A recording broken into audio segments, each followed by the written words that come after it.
বাংলায় কি তবে ধীরে ধীরে শিকড় ছড়াচ্ছে নাশকতার জাল? সাধারণ মানুষ থেকে শুরু করে ভিভিআইপিতে নিরাপত্তা, সব মিলিয়ে রাজ্য রাজনীতি কিন্তু তোলপাড়। কেন বারবার ভাড়া বাড়িতেই ডেরা বাঁধছে জঙ্গিরা?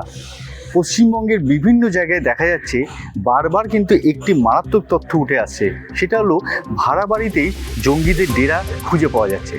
সেটা নিউ টাউনের সেই ভাড়া বাড়িতে বিস্ফোরণের ঘটনাই হোক, যা এখনও তদন্ত সাপেক্ষ, বা বর্ধমানের রেনেসা হাউজিং এস্টেট হোক, বা দুর্গাপুরের বিখ্যাত তপবন সিটি হোক, বারবার আমরা দেখছি যে পশ্চিমবঙ্গের বিভিন্ন জায়গায় এই জঙ্গি মডিউল তৈরি হচ্ছে ভাড়া বাড়িকে ঘিরে।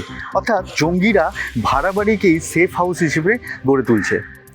এই ভাড়া বাড়ি নিয়ে কিন্তু অনেকের মনে অনেক রকম সন্দেহ তৈরি হচ্ছে। পরপর যে আমরা ঘটনাক্রমে দেখছি, প্রথমে নিউ টাউন, তারপরে বর্ধমানের রেনেসা হাউজিং স্টেট, বা কাকসা অঞ্চলের এবার তপবন সিটি, সেখানেও কিন্তু সেখানকার দুর্গাপুরের বিধায়ক চন্দ্রশেখর বন্দ্যোপাধ্যায় তিনি কিন্তু একটি মারাত্মক প্রশ্ন তুলেছেন। তিনি কিন্তু এই ভাড়া বাড়িগুলোকে নিয়ে কিন্তু তার সংশয় যে দানা বেঁধেছে সেটা নিয়ে কিন্তু বক্তব্য রেখেছেন। তিনি বলেছেন যে বারবার এই যে ভাড়া বাড়িতে আমরা দেখতে পাচ্ছি যে জঙ্গিদের একটা সেফ হাউস তৈরি হচ্ছে এবং সেখান থেকেই তারা গ্রেপ্তার হচ্ছে। আমরা যদি দেখি নিউ টাউনের ঘটনাটা, সেখানে কি দেখেছিলাম ভাড়া বাড়িতে থাকতে এসে সেখানে বিস্ফোরণের ঘটনা ঘটেছিল। তারপরে সেই অভিযুক্ত কিন্তু পুলিশের জালে ধরা পড়ে।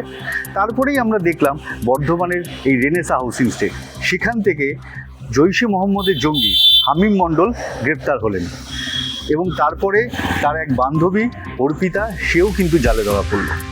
অর্থাৎ ভিভিআইপিদের নিরাপত্তার ক্ষেত্রে বা আমজনতার নিরাপত্তা হোক, সব ক্ষেত্রেই কিন্তু মানুষের কিন্তু এখন ওই ভাড়া বাড়িকে ঘিরেই কিন্তু একটা সংশয় দানা বাঁধছে। পুলিশের কাছেও খবর রয়েছে যে এই ধরনের মডিউলের ক্ষেত্রে তারা কিন্তু সেফ হাউস হিসেবে কোনো একটা জনবহুল এলাকা, যেখানে সাধারণ মানুষের সঙ্গে তারা মিশে থাকতে পারবে, এমন জায়গাকেই কিন্তু জঙ্গিরা বেছে নিচ্ছে। ঠিক যেমনটা এই বর্ধমানের রেনেসা হাউজিং স্টেট। এই রেনেসা হাউজিং স্টেটে হাজার হাজার মানুষের বাস, এবং সেখানে বেশ কয়েকটি টাওয়ার রয়েছে, এবং বর্ধমানের অত্যন্ত জনবহুল এলাকায় এই হাউজিং এস্টেট গড়ে উঠেছে। আর সেইখানেই কিনা হামিম মণ্ডল বাড়ি ভাড়া নিয়ে থাকতে শুরু করেছিল। আমরা যদি দেখি নিউ টাউনের ঘটনা, সেখানেও কিন্তু এই একই রকমভাবে বাড়ি ভাড়া নিয়ে সেখানে কিন্তু একটা নাশকতার ছক হয়েছিল, এবং তারপরে সেই নাশকতার বানচাল হয়ে যায় বোমা বিস্ফোরণের জেরে।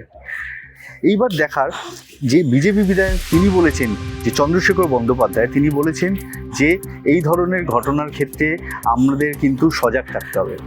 আপনারা, মানে সাধারণ মানুষের উদ্দেশ্যে তিনি বলেছেন, আপনারা যদি আপনার এলাকায় বা আপনার ভাড়াটেই হোক, যদি কোনো রকম সন্দেহ হয়, তাদের কোনো সন্দেহভাজন ক্রিয়াকলাপ কর্মকাণ্ড দেখতে পান, তবে কিন্তু অবশ্যই পুলিশকে জানান বা স্থানীয় প্রশাসনকে জানান। কারণ অনেক ক্ষেত্রেই আমরা দেখতে পাচ্ছি এই জঙ্গি মডিউল কিন্তু সাধারণ মানুষের সঙ্গে মিশেই তৈরি হচ্ছে, এবং তারা কিন্তু খুব নীরবে নিঃশব্দে কাজ করে চলেছে সাধারণ মানুষদের মধ্যে মিশে থেকে। এই ধরনের ক্ষেত্রে তাই তিনি সজাগ থাকতে বলেছেন, সতর্ক থাকতে বলেছেন, এবং পুলিশ প্রশাসনেরও দৃষ্টি আকর্ষণ করেছেন যে ভাড়া বাড়িগুলোর দিকে যেন নজর রাখা হয়। যারা ভাড়া থাকছে বা ভাড়াটিয়া যারা রয়েছে, তারা যেন তাদের গতিবিধি যেন নজরে রাখা হয়। তাহলে সেক্ষেত্রে কিন্তু কোনো আগাম সতর্ক যদি মানুষ থাকতে পারেন, প্রশাসন থাকে, তাহলে কিন্তু যে কোনো ধরনের বড় নাশকতা কিন্তু এড়ানো সম্ভব হবে।